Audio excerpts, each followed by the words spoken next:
வணக்கம்.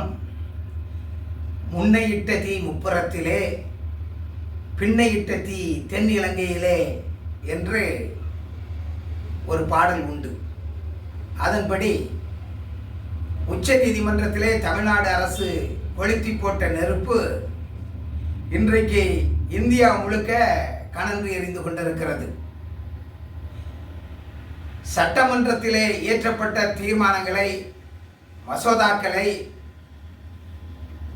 காலக்கெடுவில் நிறைவேற்ற வேண்டும். ஒரு சட்டமன்றத்திலோ நாடாளுமன்றத்திலோ ஒரு தீர்மானம் இயற்றப்படுகிறது என்றால் அது மக்கள் நலனுக்காக ஒரு திட்டமோ சட்டமோ இயற்றப்படுகிறது. அதை உடனடியாக நடைமுறைப்படுத்த வேண்டும். நல்லதோ கெட்டதோ காலத்திலே செய்ய வேண்டும் என்பார்கள் அல்லவா? அப்படி. ஆனால் ஒன்றியத்திலே ஓர் அரசும் மாநிலத்திலே மற்றொரு கட்சியின் அரசும் இருக்கும் பொழுது கொஞ்சமேனும் மனச்சாட்சி இல்லாமல் சட்டமன்ற மசோதாக்களை அவர்கள் தள்ளி வைத்து விடுகிறார்கள். இப்படித்தான் தமிழ்நாட்டிலே நீட் தேர்வு விடயம் உட்பட 10க்கு மேற்பட்ட மசோதாக்களை நம்முடைய ஆளுநர் அவர்கள் கிடப்பிலை போட்டுவிட்டார். அவருக்கு விருந்துக்கு போவதற்கு நேரம் இருந்தது, கல்லூரியாக சென்று அரசாங்கத்தை விமர்சிப்பதற்கு நேரம் இருந்தது, குறை கூறுவதற்கு நேரம் இருந்தது. ஆனால் அந்த மசோதாவை படித்து பார்த்து கையெழுத்து போடுவதற்கு நேரம் இல்லை, அவகாசம் இல்லை, மேலேயும் அனுப்பவில்லை. இப்படிப்பட்ட சூழ்நிலையில் தான் தமிழ்நாடு அரசு ஒரு வழக்கை போட்டது. நல்ல வேளையாக 2 நீதிபதிகள் அடங்கிய அமர்வு மார்ச் 8ஆம் தேதி நல்லதொரு தீர்ப்பை நகர்ந்து விட்டது. தமிழ்நாட்டு அரசுக்குத்தான் என்றில்லை, அதை போல பாதிக்கப்பட்ட கேரளாவுக்கு, மேற்கு வங்காளத்துக்கெல்லாம் ஒரு நல்ல காலம் பிறந்தது என்று சொல்வது போல அந்த தீர்ப்பு அமைந்தது. தங்கள் இஷ்டத்துக்கு ஒரு மசோதாவை தன்னுடைய வீட்டிலே வைத்துக் கொண்டிருக்க முடியாது, அதற்கு கையொப்பமிட வேண்டும் அல்லது மேலே அனுப்பி அதன் பதிலை தெரியப்படுத்த வேண்டும் என்று நீதிமன்றம் சொன்னதும் அதுவரை தூங்கிக் கொண்டிருந்த ஆளுநர்களுக்கெல்லாம் ஆத்திரம் வந்துவிட்டது. கேரள ஆளுநர், தமிழ்நாடு ஆளுநர் எல்லோருமே வரிந்து கட்டிக்கொண்டு ஏதோ தங்களுடைய அதிகாரம் பறிபோய்விட்டதாக கதறினார்கள். அப்படியே போய்கொண்டிருந்தது. பல்கலைக்கழகங்களிலே கண்டபடி ஆட்களை நியமிக்க கருதியிருந்த ஆளுநருடைய ஆசை நிறைவேறாததினாலும், ஒன்றிய அரசாங்கம் ஏற்கனவே மாநிலத்தின் மீது பல உரிமைகளை பறித்து மாநிலத்தின் மீது கை வைப்பதாலும் அவர்களுக்கு இந்த தீர்ப்பு ஒரு அழுத்தமாக தோளில் விழுந்த பாரமாக இருந்துவிட்டது.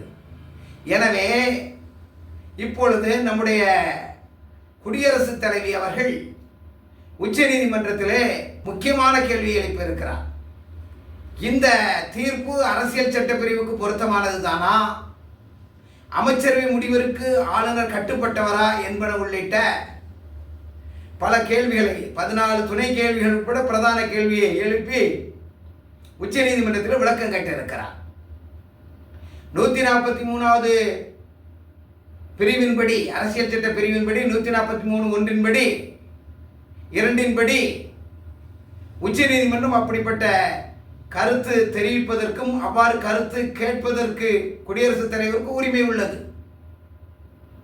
ஆனால் இந்த கேள்வியை நியாயமானது தானா, மக்கள் நலனுக்கு ஆனது தானா? நம்முடைய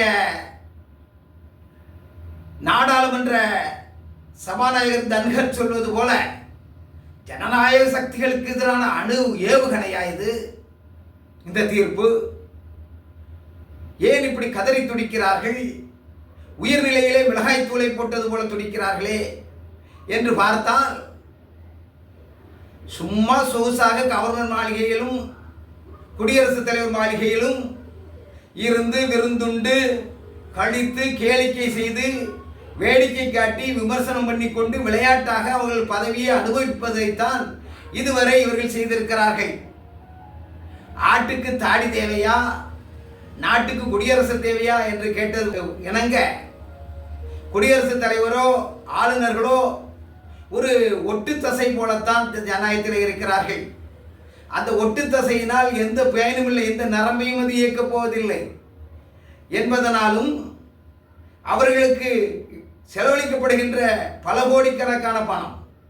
ஏற்கனவே தமிழ்நாட்டுடைய நிதியமைச்சராக இருந்த பழனிவேல்ராஜன் சொன்னது போல எது எதுக்கெல்லாமோ செலவழிக்கிறார்கள். அதற்கு ஒரு பெரிய மாளிகை, மன்னராட்சி போல ஒரு பெரிய படைபலம், இதோடு ஆளுநரும் குடியரசுத் தலைவரும் இருக்கிறார்கள்.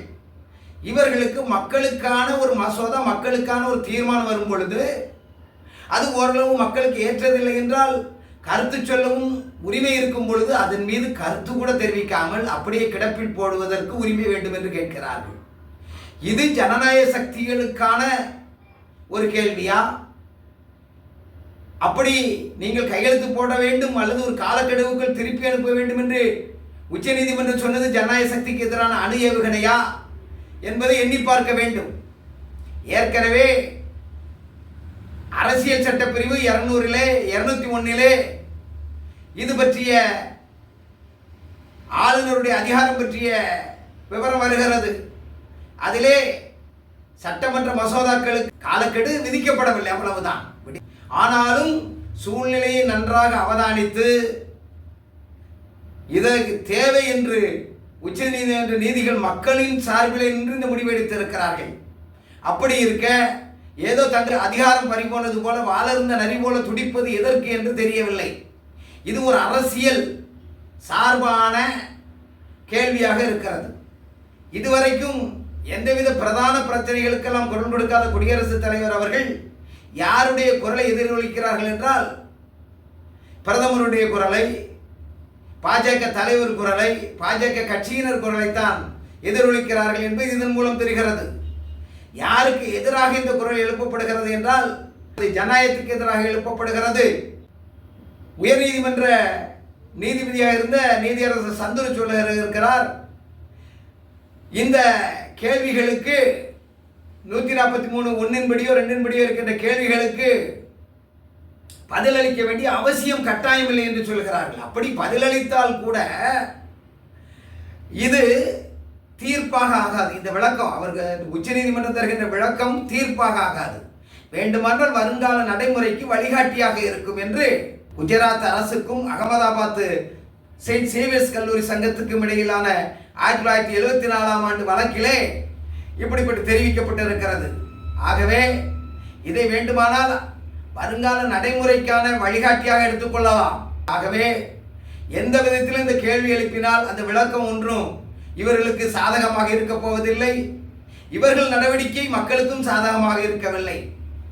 ஆளுநரோ குடியரசுத் தலைவரோ கொடுக்கிற சம்பளத்துக்கு, சொகுசு வாழ்க்கைக்கு, படை பலத்துக்கு, உல்லாசத்துக்கு கொஞ்சமேனும் மக்களுக்காக உழையுங்கள். இப்படி கேள்வி எழுப்பி உச்சநீதிமன்ற காலத்தை விரயமாக்க வேண்டாம் என்பதுதான் எங்களை போன்ற பத்திரிகையாளர்களுடைய கருத்தாக இருக்கிறது. நன்றி, வணக்கம்.